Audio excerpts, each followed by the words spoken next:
أشهد أن لا إله إلا الله.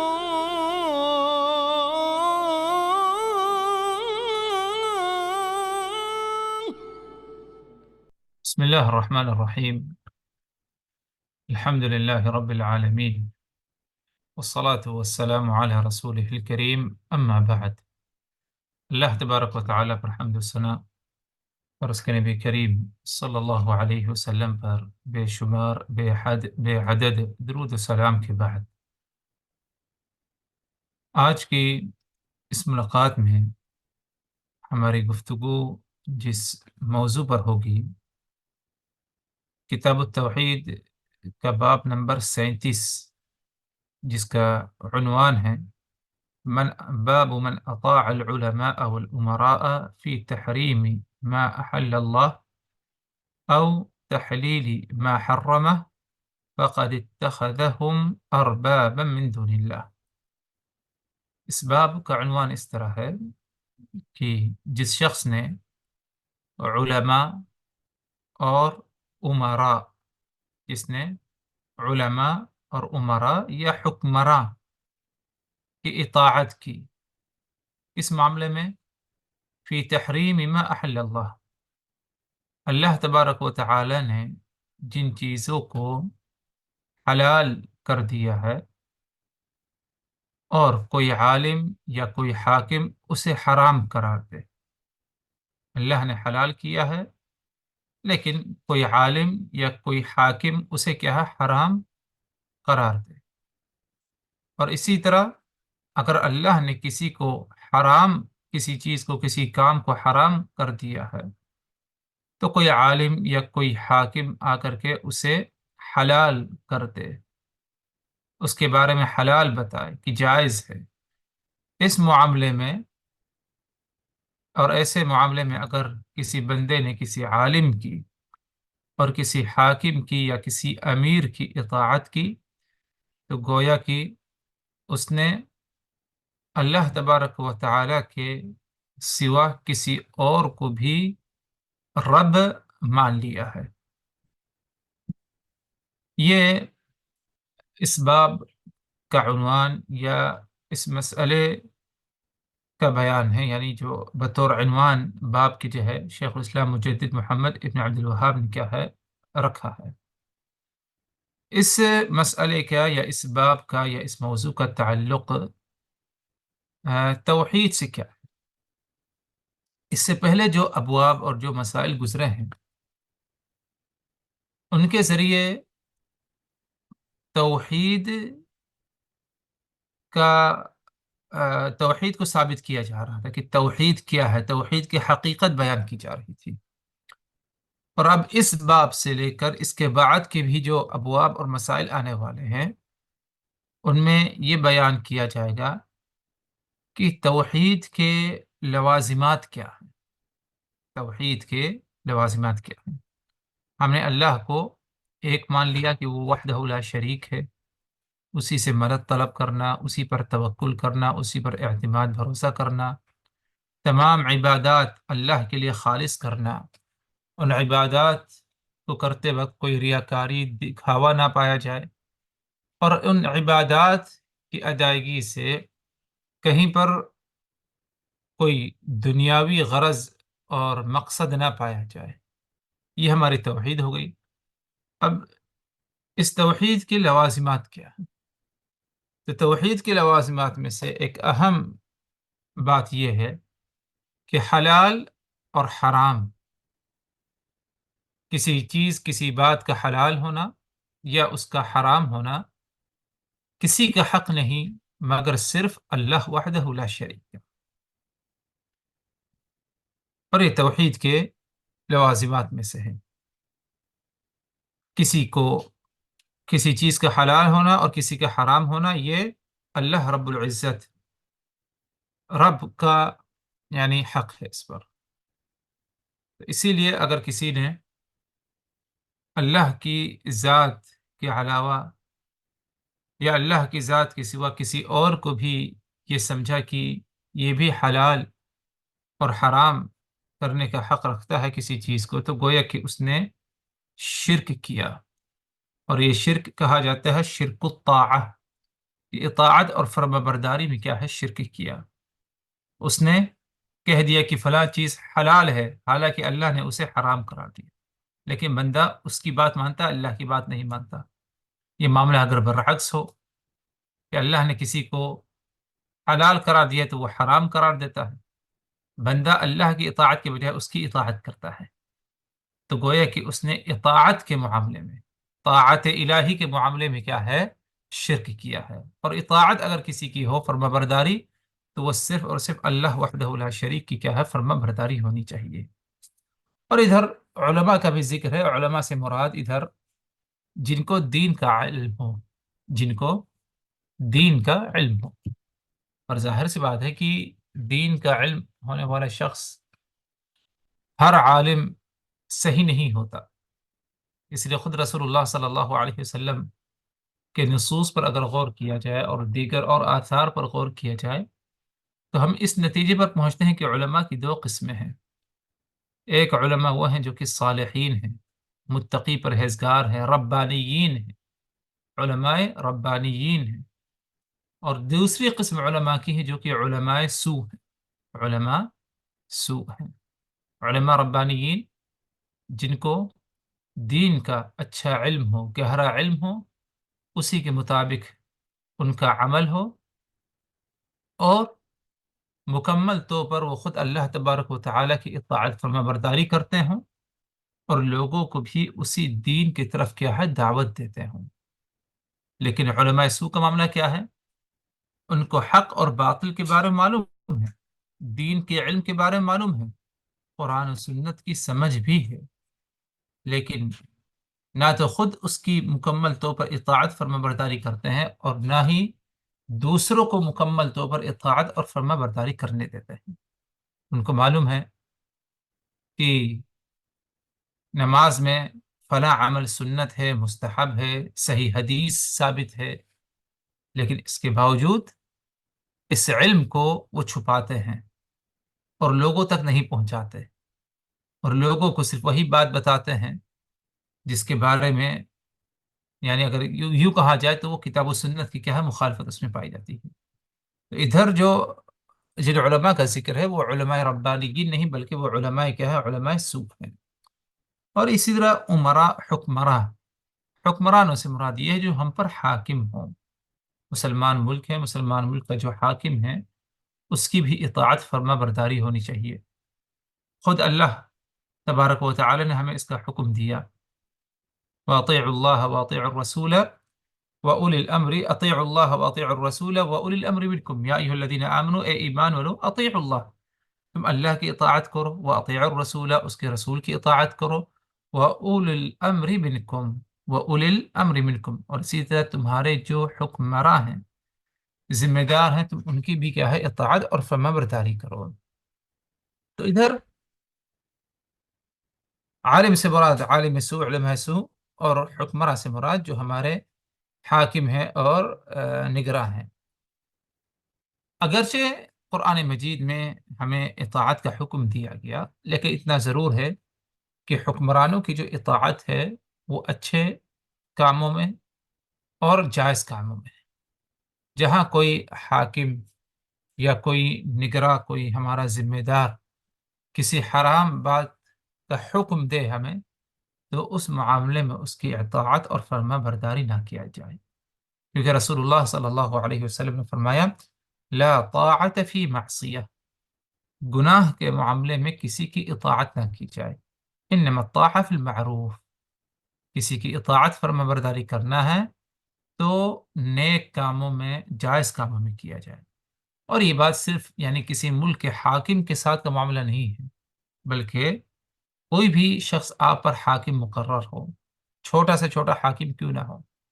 ایک عورت گھر میں ہے، اس گھر میں اس کا حاکم، اس کا ذمہ دار کون ہے؟ اس کا خاوند، اس کا شوہر ہے، تو عورت کو اس کی اطاعت فرما برداری کرنی ہے۔ لیکن جہاں خاوند یا شوہر حرام کا حکم دے تو اس میں اطاعت فرما برداری نہ کی جائے۔ آپ کہیں پر کام کرتے ہیں، نوکری کرتے ہیں، جاب کا معاملہ ہے، آفس میں ہے، کسی کمپنی میں ہے، تو ادھر بھی کوئی نہ کوئی ذمہ دار ہے، نگراں ہے۔ تو اس کی اطاعت فرما برداری ہمیں ہمیشہ کرنی ہے، لیکن جہاں وہ کسی حرام کام کا حکم دے تو اس میں اس کی اطاعت اور فرما برداری نہ کی جائے۔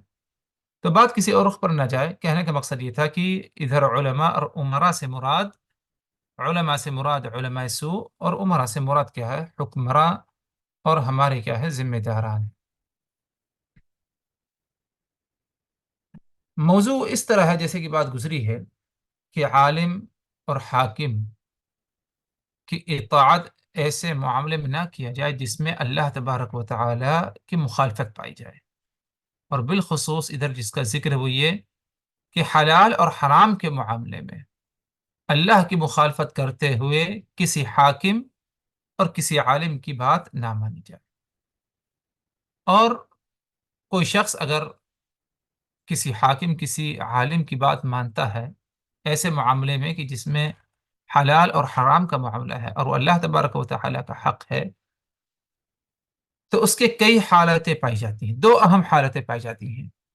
نمبر ایک، اطاعت کرنے والا، فرما برداری کرنے والا شخص کسی عالم کی یا کسی حاکم کی حلال و حرام کے معاملے میں وہ جانتا ہے کہ سامنے والا اللہ کی مخالفت کر رہا ہے، اللہ نے اسے حرام قرار دیا ہے اور وہ حلال بتا رہا ہے، اللہ نے اسے حلال قرار دیا ہے اور وہ ہمیں حرام بتا رہا ہے، آپ کو اس کا علم ہے، مجھے اس کا علم ہے۔ تو اس کے تین شکلیں پائی جاتی ہیں۔ نمبر ایک، اس کے اندر یہ عقیدہ ہو، یہ سوچ ہو، یہ فکر ہو کہ اس کو اس بات کا حق ہے کہ وہ کسی بھی چیز کو حلال قرار دے، اور جس کو چاہے کہ جس چیز کے بارے میں چاہے اس کے بارے میں کیا ہے؟ حرام قرار دے۔ اگر یہ عقیدہ ہے انسان کے اندر کہ ہاں اس کا حق ہے، تو ایسا شخص کیا ہے؟ شرک اکبر میں کیا ہے؟ مبتلا ہو گیا۔ ایک شخص غیر اللہ کی اطاعت کرتا ہے کس معاملے میں؟ حلال اور حرام کے معاملے میں، اور اس کا یہ عقیدہ بھی ہو گیا کہ ہاں اس کو یہ پاور، یہ حق حاصل ہے کہ چیزوں کا حلال اور حرام ہونا یہ خود اپنی طرف سے فیصلہ کرے۔ اگر اس کا یہ عقیدہ ہے تو گویا کہ اس نے شرک اکبر کا ارتکاب کیا۔ دوسری حالت یہ ہے کہ انسان کے اندر یہ عقیدہ نہیں پایا جاتا، بلکہ اس کے اندر نفس پرستی پائی جاتی ہے، اس کے اندر کیا ہے؟ نفس پرستی پائی جاتی ہے، اور اس کا نفس، اس کی خواہشات اس پر غالب ہو جاتی ہے۔ تو ایسی حالت میں اگر وہ اطاعت کرے کسی عالم، کسی حاکم کی حلال و حرام کے معاملے میں، تو اس نے کفر کا ارتکاب نہیں کیا، لیکن اتنا ضرور کہ اس نے ایک گناہ کا ارتکاب کیا اور وہ فاسق ہو گیا، اللہ تبارک و تعالیٰ کے کیا ہے؟ نافرمان ہو جائے گا۔ ایک تیسری حالت یہ ہے کہ بندہ یہ عقیدہ نہ رکھے کہ ہاں اس کو تشریع کا یا حلال و حرام کا حق ہے، بلکہ اسے مجبور کیا جائے، زبردستی کی جائے اس کی اطاعت کرنے میں، اور زبردستی ایسی ہو، اس طرح اسے مجبور کیا جائے کہ اس کی جان کیا خطرے میں پڑ جائے۔ یوں کہا جائے کہ تمہارا دین کہتا ہے کہ شراب حرام ہے، جس کو تم مانتے ہو اس کا فیصلہ ہے کہ شراب حرام ہے، لیکن میں کہتا ہوں کہ شراب حرام نہیں بلکہ حلال ہے، اور تمہیں پینا ہوگا، میری بات ماننی ہوگی، اور اس وقت تک ہم نہیں مانیں گے کہ تم نے مجھ کو سچ مانا، میرے حکم کو مانا، جب تک تم پی کر کے نہ دکھاؤ۔ اگر تم نہیں پیتے ہو تو تمہاری گردن اڑا دی جائے، تمہیں کیا ہے؟ جان سے مار دیا جائے، اور وہ فوری طور پر اس فیصلے کو نافذ کرنے کا حق بھی رکھتا ہو کہ ہاں اگر تم نے نہیں پیا تمہاری گردن اڑا دی جائے گی، تمہیں گولی مار دی جائے گی۔ تو یہ اس کے ساتھ زبردستی کا معاملہ ہو رہا ہے۔ تو ایسی حالت میں اگر اس حرام کام کا ارتکاب کر لے، دل اس کا مطمئن ہے، دل اس کا مطمئن ہے، اس کوئی بھی حرام کے ارتکاب کرنے پر وہ راضی نہیں، لیکن مجبور کیا گیا اسے کسی حرام عمل کرنے پر، تو ایسی حالت میں کیا ہے؟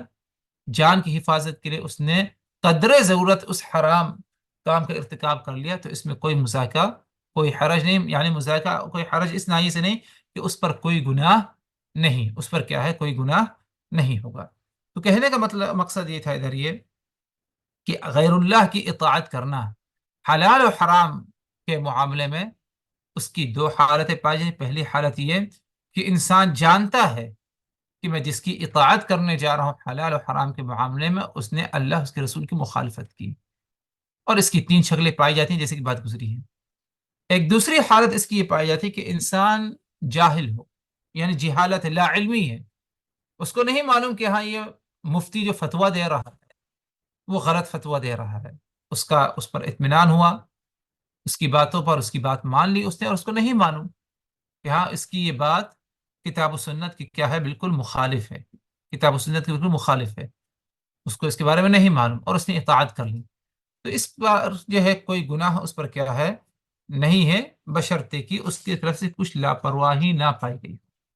اگر اس کی طرف سے لاپرواہی پائی گئی ہو، مثلا یعنی وہ تحقیق کر سکتا تھا مزید اور، لیکن تحقیق کرنے کے باوجود اس نے کہا کہ کہاں جو ہے میں ادھر ادھر بھٹکوں گا، بلکہ اسی کی بات مان لیتے ہیں، جو کہتا ہے بغیر تحقیق کی اس کی بات مان لی اس نے، تو گویا کہ اس نے ایک قسم کی لاپرواہی، تفریط پائی گئی، تو ایسی حالت میں گنہگار ہو سکتا ہے۔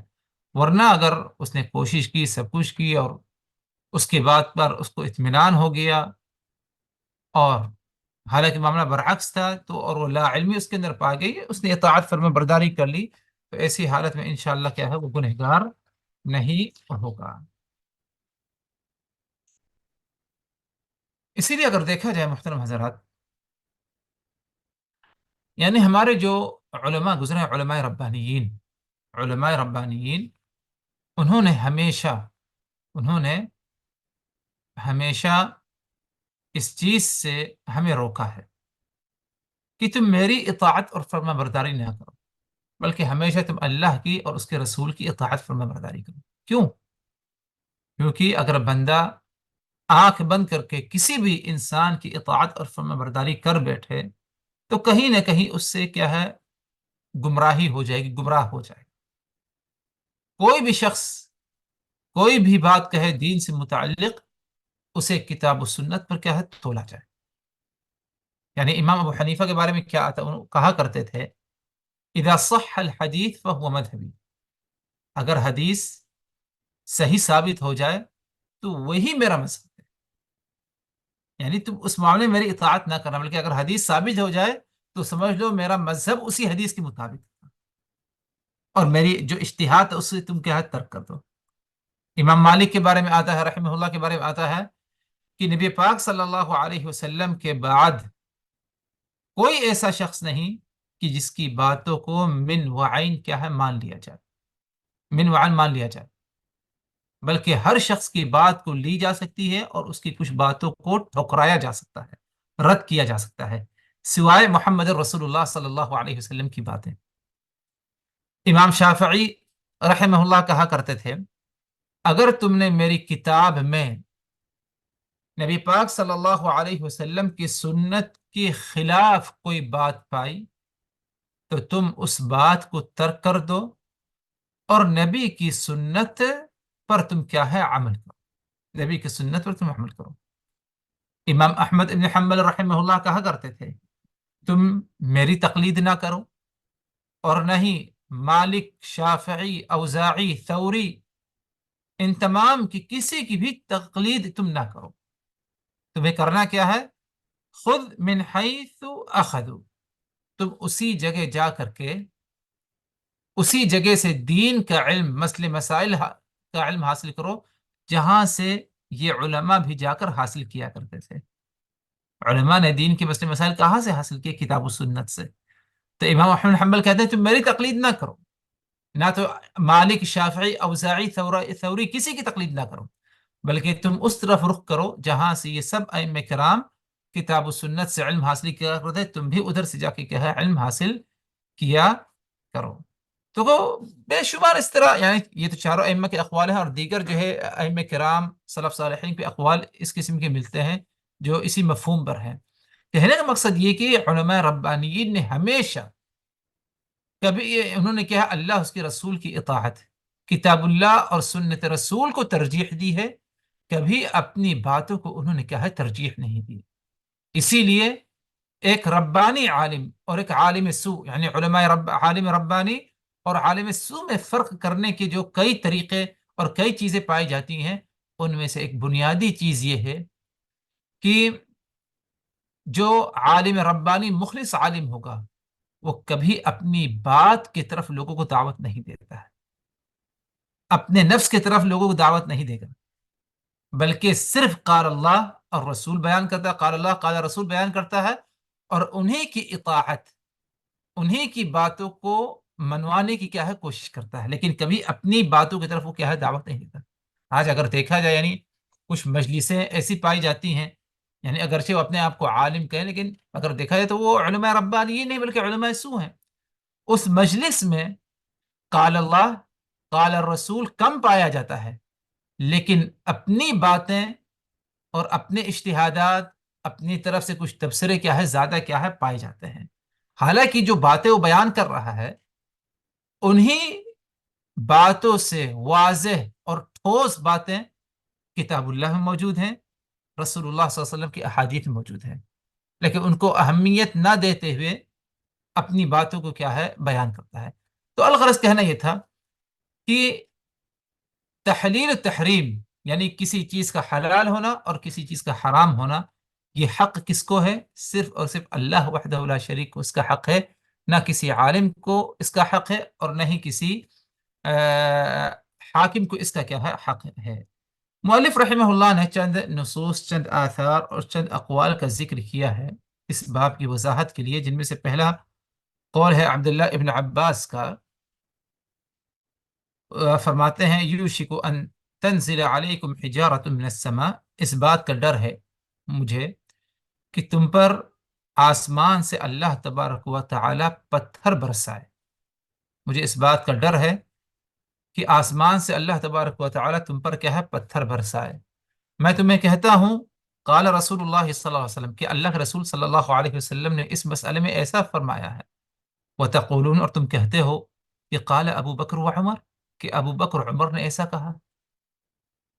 ابن عباس نے کیا کہا اس بات میں؟ یعنی یہ جو بات ہے، یعنی اگرچہ ادھر مختصراً ذکر ہے ورنہ اسی مفہوم سے ملتا جلتا جو ہے یعنی مسند احمد میں روایت موجود ہے جس میں یہ ہے کہ حج تمتع یعنی حج کے 3 اقسام پائی جاتے ہیں، حج تمتع، حج افراد اور حج قران۔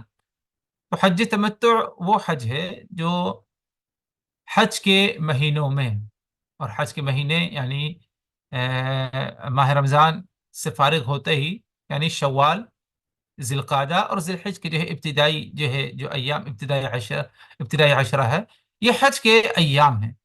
ان ایام میں ایک بندہ عمرہ کرے اور عمرے کے بعد وہ حج بھی کرے، یعنی حج کے مہینوں میں صرف حج نہ کرے بلکہ پہلے عمرہ کرے، عمرے سے فارغ ہو جائے، عمرے سے فارغ ہونے کے بعد پھر دوبارہ وہ احرام باندھے کس کا؟ حج کا، اسے حج تمتع کہا جاتا ہے۔ تو حج تمتع کی افضلیت سے متعلق جو ہے کچھ بات ہونے لگی بعض صحابہ کرام اور بعض تابعین کے درمیان۔ تو اللہ کے رسول صلی اللہ علیہ وسلم نے حج تمتع کو پسند فرمایا، اور سنت اور مستحب یہی کہ تمتع کو ترجیح دی جائے، لیکن اسی مجلس میں کچھ لوگوں نے کہا کہ نہیں، ابو بکر و عمر کا اس طرح جو ہے فیصلہ نہیں تھا بلکہ ان کا فیصلہ مختلف تھا اس سے۔ تو اس پر کیا ہے عبداللہ ابن عباس کو ناراضگی ہوئی اور انہوں نے کہا یوشک ان تنزل علیکم حجارۃ من السماء، اس بات کا ڈر ہے یا عن قریب، بہت ہی جلد تم پر اللہ تبارک و تعالی آسمانوں سے پتھر برسائے گا۔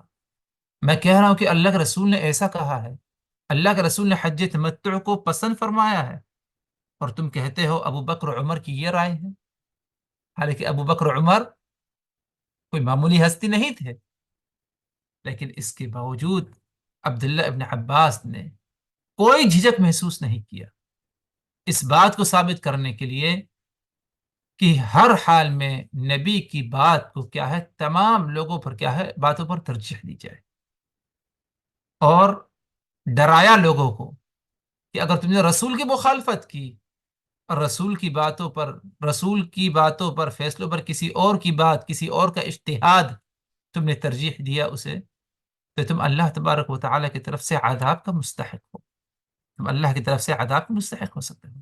یعنی آج اگر ہم غور کریں، لوگ اتحاد کہتے ہیں، امت متحد کیوں نہیں ہوتی؟ امت متحد ہوگی کب ہوگی؟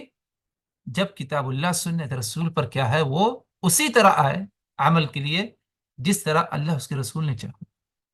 ورنہ اگر دلائل موجود ہیں، مسئلے مسائل میں بہت ساری باتیں واضح ہیں، بالکل صاف باتیں ہیں، کلیئر باتیں ہیں، لیکن اس کے باوجود تم اپنے ائمہ کرام، اپنے بزرگوں کی اجتہاد کو ترجیح دو، تب تو اللہ تبارک و تعالیٰ تمہیں اسی قسم کی اختلاف میں مبتلا ہی رکھے گا.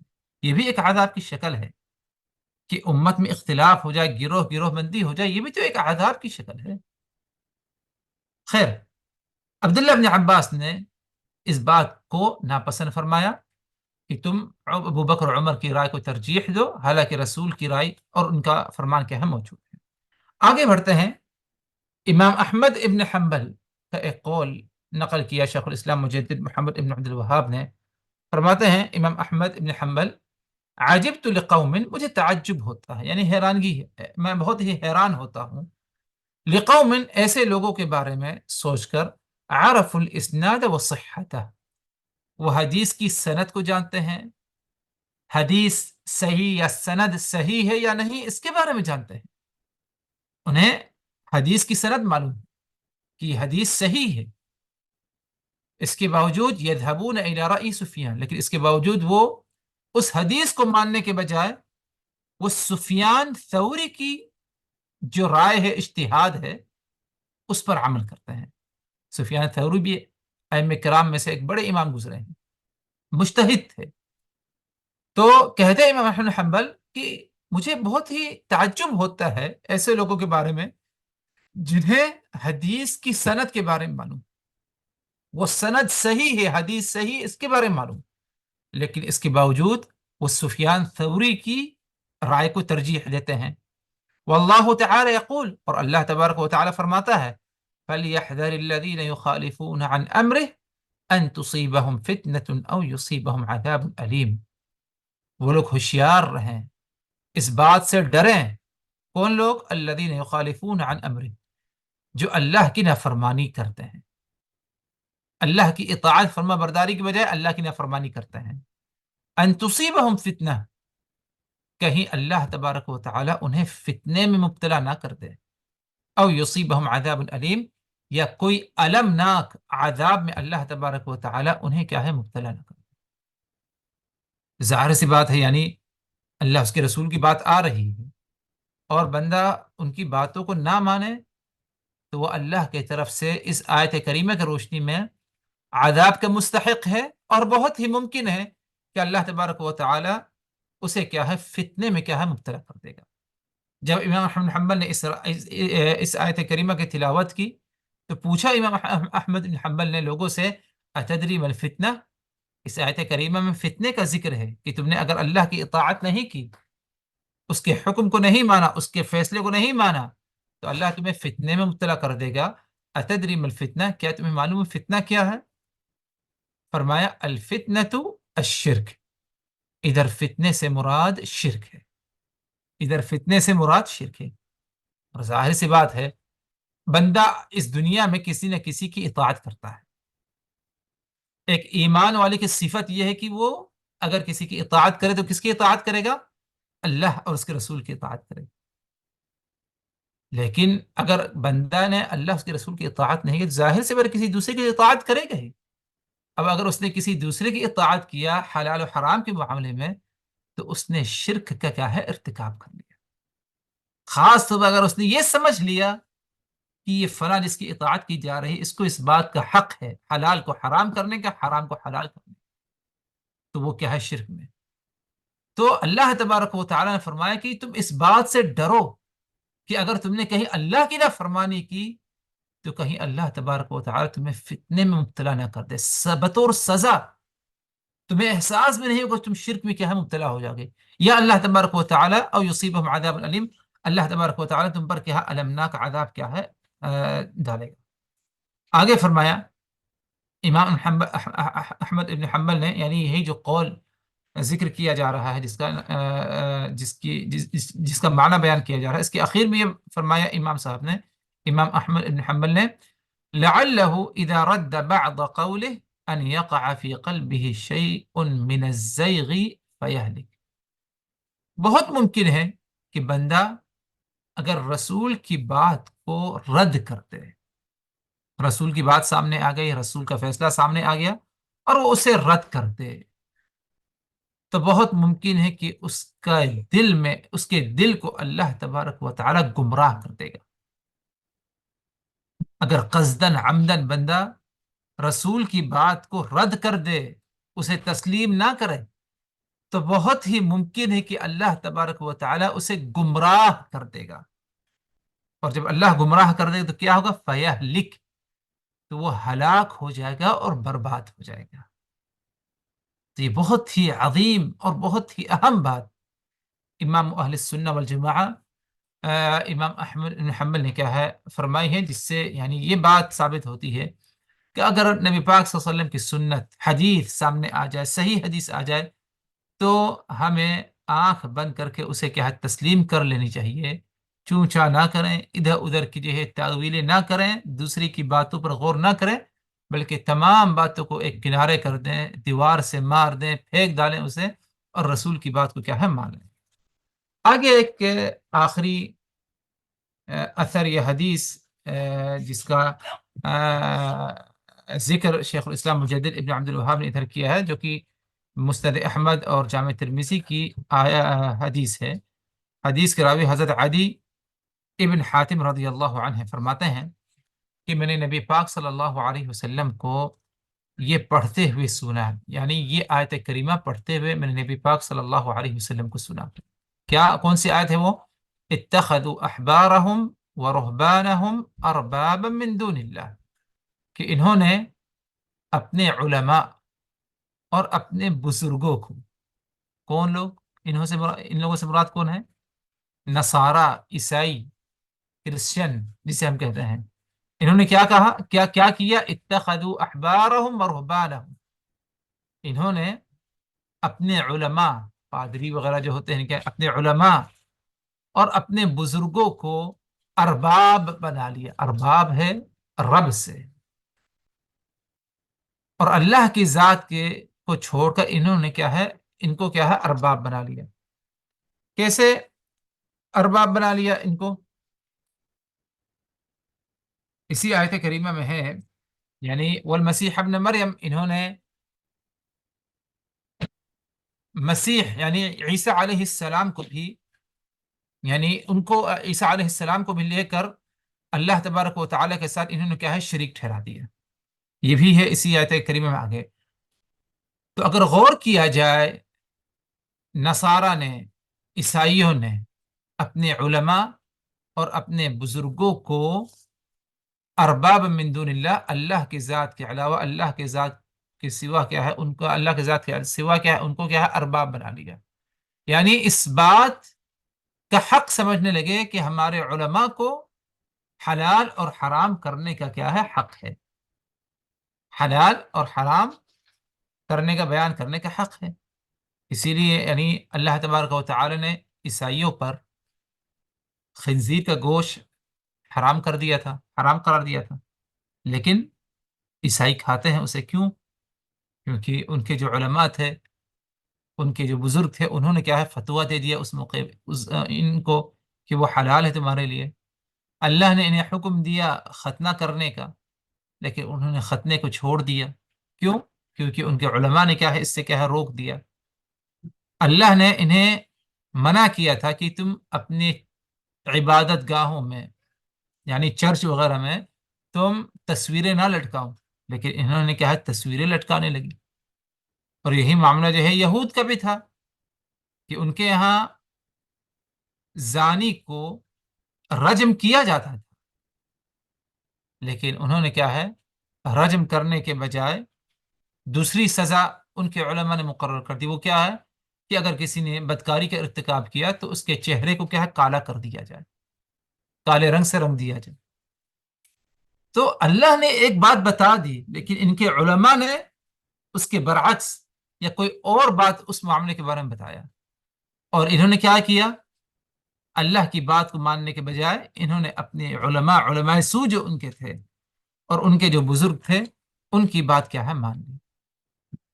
تو یہ آیت کریمہ جب رسول اللہ صلی اللہ علیہ وسلم نے تلاوت کی اور حضرت عدی ابن حاتم رضی اللہ عنہ نے سنی، تو حضرت عدی نے کہا انا لسنا نعبدهم، یا رسول اللہ ہم تو ان کی عبادت نہیں کیا کرتے تھے. یعنی حضرت عدی بعد مسلمان ہوئے، پہلے یہ عیسائی تھے. تو انہوں نے کہا کہ یہ رسول اللہ، یہ آیت کریمہ تو عیسائیوں کے بارے میں ہے اور میں عیسائی مذہب چھوڑ کر اسلام میں داخل ہوا ہوں. انا لسنا نعبدهم، ہم تو ان کی عبادت نہیں کیا کرتے، ہم ان کی پوجا نہیں کیا کرتے تھے. کیونکہ آیت کریمہ میں کیا ہے کہ انہوں نے اپنے علماء کو اور اپنے بزرگوں کو رب مان لیا اللہ کے علاوہ، یعنی عبادت ان کی کیا کرتے تھے. تو حضرت عدی نے کہا ہم تو ایسے نہیں کیا کرتے تھے. رسول اللہ صلی اللہ علیہ وسلم نے جواب میں کہا الیس یحرمون ما احل اللہ فتحرمون، کیا تمہارے یہ علماء، تمہارے یہ بزرگ اللہ تبارک و تعالیٰ کے حلال کی بھی چیزوں کو حرام نہیں قرار دیتے تھے اور تم بھی ان کی باتوں کو مانا کرتے تھے؟ اور اللہ نے جن چیزوں کو حرام قرار دیا ہے یہ اس کے بارے میں حلال بتاتے تھے اور تم ان کی اطاعت کیا کرتے تھے. حضرت عدی نے کہا بلا، بالکل صحیح یا رسول اللہ، یہی معاملہ ہمارا تھا. تو رسول اللہ صلی اللہ علیہ وسلم نے کہا فتلک عبادتہم، تو گویا کہ یہی ان کی عبادت کرنا ہوگا، یہی ان کی عبادت ہے کہ تم نے اللہ کی عبادت، اللہ کی اطاعت کے بجائے اپنے علماء، اپنے بزرگوں کی عبادت اور تم نے اطاعت کی. تو یہ بھی ایک واضح یعنی حدیث ہے جس سے یہ بات ثابت ہو رہی ہے کہ اللہ اس کے رسول کا فرمان اور اللہ اس کے رسول کی باتیں سامنے آ جانے کے بعد بندہ اگر اسی مسئلے میں، اسی معاملے میں کسی اور کی بات کو ترجیح دے تو وہ گمراہی پر ہے. وہ شخص کیا ہے؟ گمراہی میں ہے، گمراہی پر گمراہ ہو چکا ہے. اور یہ بات الگ ہے کہ گمراہی اس کی کس درجے کو پہنچی ہے، وہ اس کے حالات مختلف ہیں. اگر اس نے عقیدہ رکھ لے کہ بھائی ان کو یہ حق ہے حلال اور حرام کرنے کے، تو گویا کہ اس نے شرک اکبر کیا. ورنہ اگر انسان نفس پرستی کی بنا پر کیا ہے یہ ان کی باتوں کو مانتا ہے تو اس نے کیا ہے ایک کبیرہ گناہ کا کیا ہے ارتکاب کیا. تو کہنے کا مقصد یہ تھا محترم حضرات کہ کسی بات، کسی چیز کا حلال اور حرام کرنا یہ صرف اور صرف اللہ وحدہ لا شریک کو اس کا حق ہے، کسی اور کو اس کا حق نہیں ہے. اگر بندے نے یہ سمجھ لے کہ نہیں اللہ کے ساتھ کسی اور کو بھی اس کا حق ہے، تو گویا کہ اس نے اطاعت کے معاملے میں اللہ کے ساتھ کیا ہے شرک کیا ہے والعیاذ باللہ. اللہ تعالیٰ مجھ کو اور آپ تمام لوگوں کو یعنی مکمل طور پر جو ہے اللہ اس کے رسول کے فیصلوں کو کیا ہے اور احکام کو کیا ہے بتائے ہوئے احکام کو ماننے کی توفیق دے. علماء سوء کی باتوں کو ماننا اور اسی طرح حکمراں اگر کسی غلط بات کا حکم دے ان کی ماننا، اس سے اللہ تبارک و تعالی ہم سبوں کو کیا ہے بچنے کی توفیق دے. ہاں یہ بات الگ ہے کہ اگر کوئی عالم دین صحیح بات، درست بات، کتاب و سنت کے مطابق باتیں کہتا ہے تو ایسی حالت میں اس کی اطاعت کرنا واجب ہے.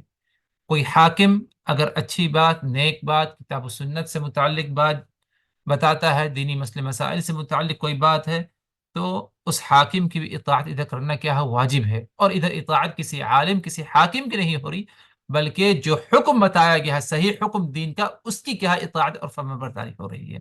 ورنہ بڑا سے بڑا عالم ہو جائے اور زیادہ سے زیادہ مکمل یا بہت طاقتور کوئی حاکم ہو جائے، لیکن اگر اس کی بات کتاب و سنت کے مخالف ہے اور کتاب و سنت کی مخالفت پر آپ کو یعنی آمادہ کرتا ہے، تو ایسے معاملے میں اس کی اطاعت اور فرما برداری نہ کی جائے کسی بھی حالت میں، الا کہ اگر کوئی بہت ہی زیادہ آپ کے ساتھ زبردستی اور اکراہ کا معاملہ آ جائے اور اس درجے کو زبردستی پہنچ جائے، جب جبر آپ کو مجبور کیا جائے کہ آپ کی جان خطرے میں پڑ جائے اور کوئی طریقہ نہیں بچاؤ کا سوائے یعنی اس کی اطاعت کرنا، ایسی حالت میں آپ اطاعت کر سکتے ہیں جان کی حفاظت کے لیے. ورنہ عام حالات میں کیا ہے ایسا کرنا کیا ہے جائز اور درست نہیں ہوگا. اقول قولی هذا واستغفر الله لي ولكم من كل ذنب فاستغفروه انه هو الغفور الرحيم.